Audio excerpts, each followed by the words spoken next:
Hola, bon dia. Avui és dijous 23 de setembre i estem realitzant, confegint una sèrie d'activitats en commemoració del dia 26, que se celebra a tota Europa, el Dia de la Llengua Materna.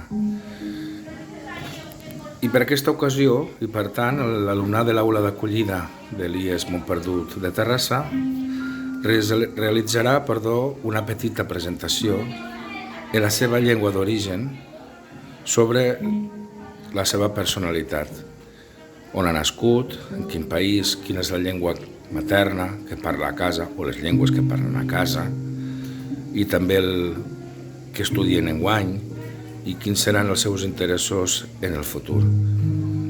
Es tracta aquesta activitat per difondre i per dignificar cadascuna de les llengües que hi ha en aquest institut o en la nostra ciutat, que són moltes.